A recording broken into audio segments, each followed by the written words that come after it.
Let's go through some conceptual questions. Go ahead and read through and decide what you think the answer is.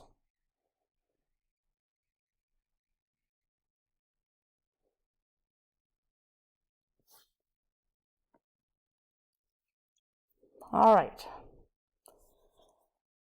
The most common answer usually is thermal energy, because we have talked about the thermal energy being created because of friction. But this is what's created. This is not why it was created. Why it was created is either work or heat.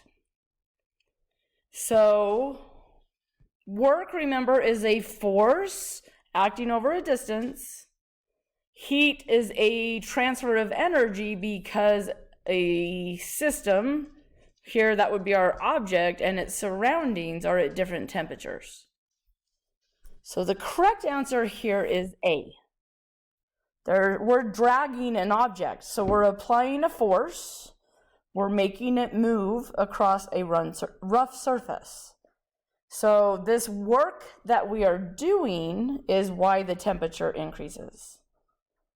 But we're saying the work being done is turning into thermal energy. That's the byproduct or the end product of what is happening.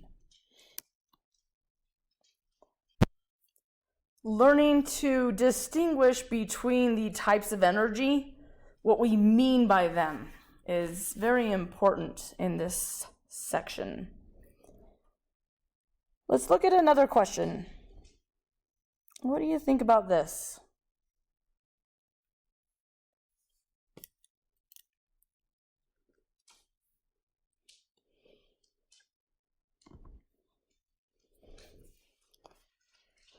All right, the correct answer here is A. It might be helpful to draw these three processes out separately. So A goes up and then over, meaning we increase pressure while holding volume constant, and then holding pressure constant, we increase volume. B,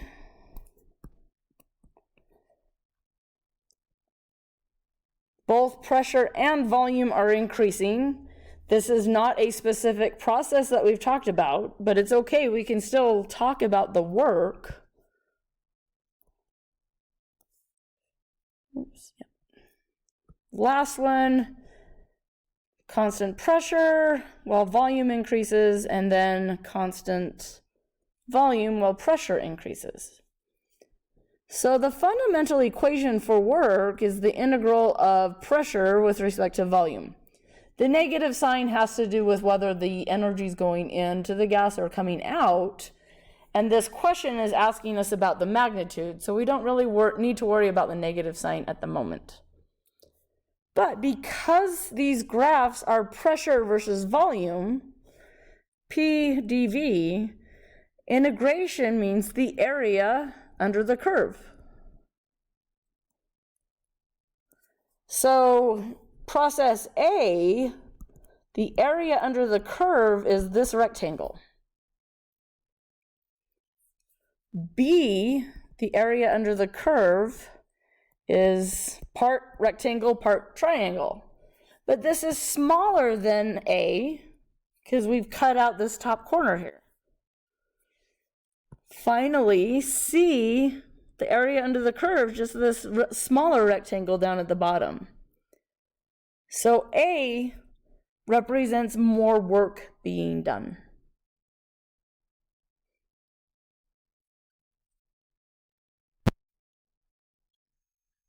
Okay.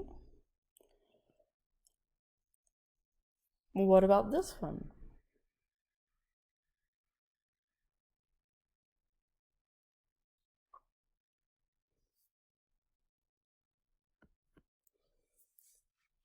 I don't know the answer off the top of my head. We can figure it out. So in this case, this negative sign in the integral is going to be important. Well, kinda. Maybe not. I guess not really. The reason why.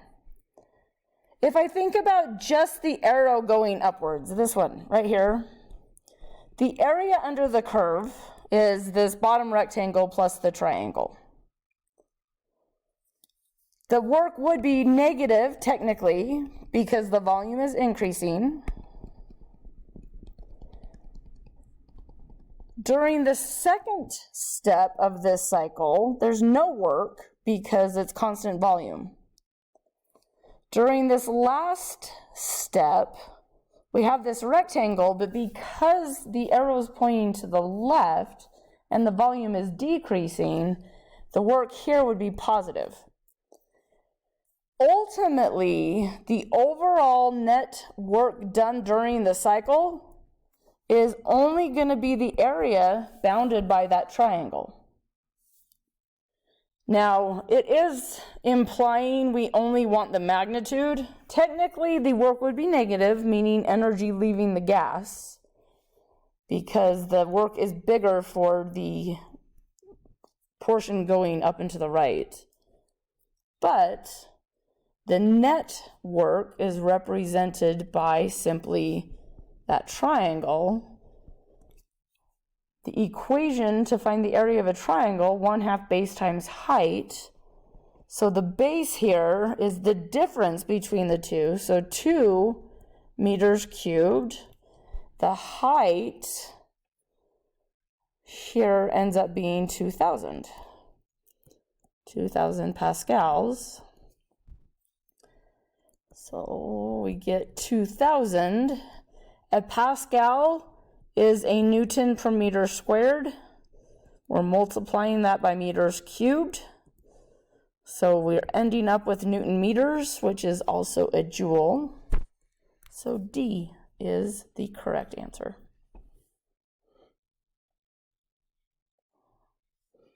A cycle, when we see a graph like this, or we're looking at problems that talk about a cycle, all that means is that the gas ends up at the same final state as it started at. So for example, if the start was this dot down here, going up, down, and back to the left, we end up at that same pressure and volume that we started at.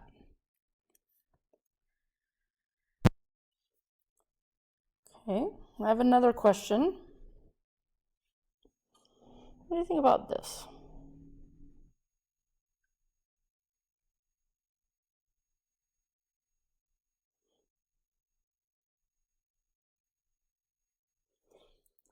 All right.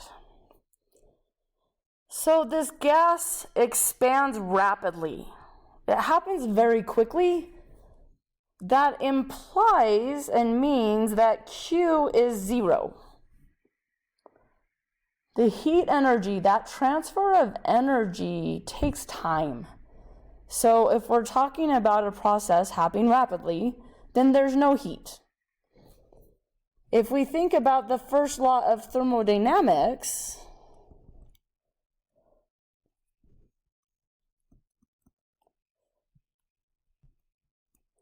and if there's no heat, the change in thermal energy is due to the work being done.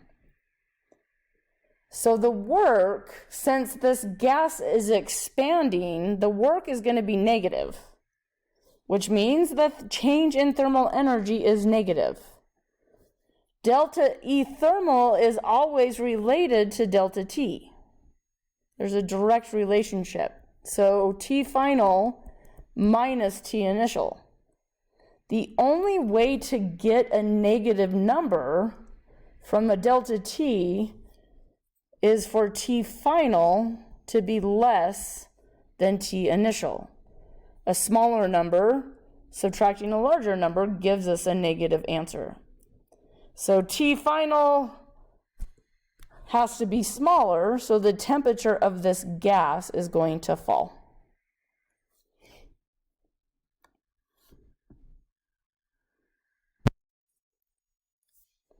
So along with this question, what about this one?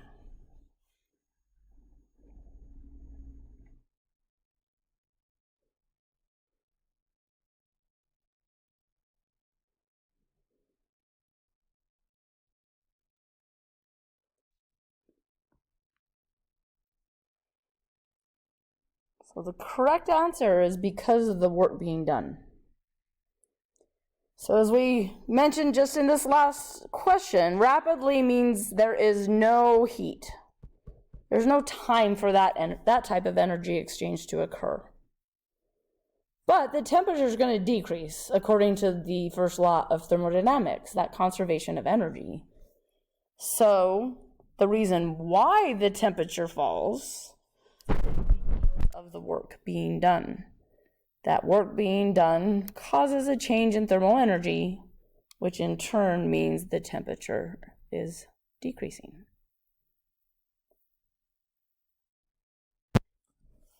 All right, couple more questions. What about this one?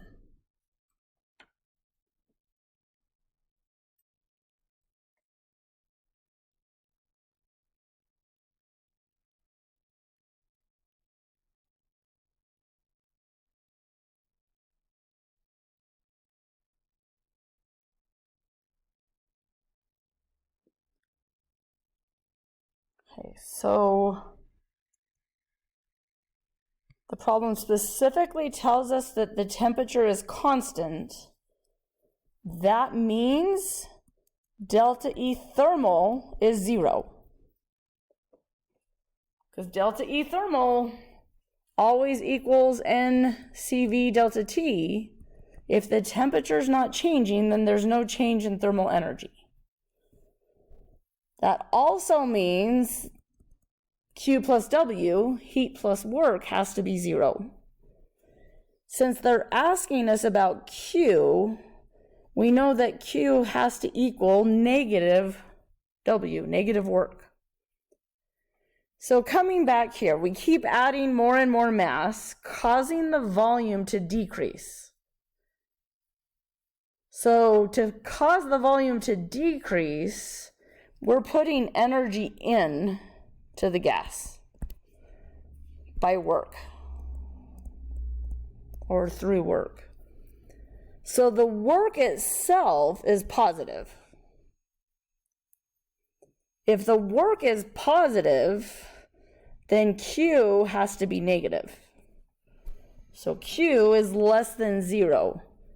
What that means is energy will be flowing through the container into the water because of the temperature differences that are being generated in terms of putting more and more mass on there. So just a reminder, constant temperature means delta E thermal is 0, not Q is 0. That's a easy one to get hung up on because of our everyday definitions of heat. All right, one last conceptual question. What do you think about this one?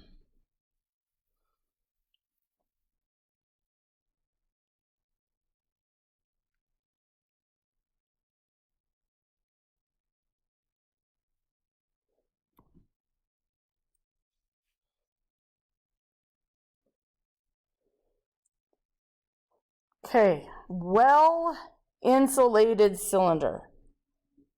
Insulated container is to prevent energy flowing through the wall in terms of heat.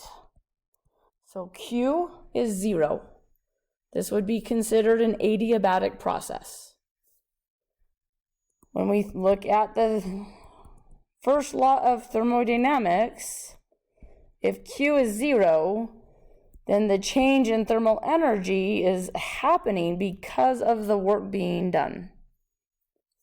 In this case, that force is causing a decrease in volume. If volume is decreasing, that means the work is positive. Energy is going into the system. That means delta E thermal has to be positive as well. And since delta E thermal is related to delta T, and that is final minus initial, for this to be a positive answer, T final has to be greater than T initial. So we're ending up with a higher temperature finally, So the temperature of this gas increased. So few different processes to work with. We'll be looking at some example problems next and be able to look at how to use all the different equations.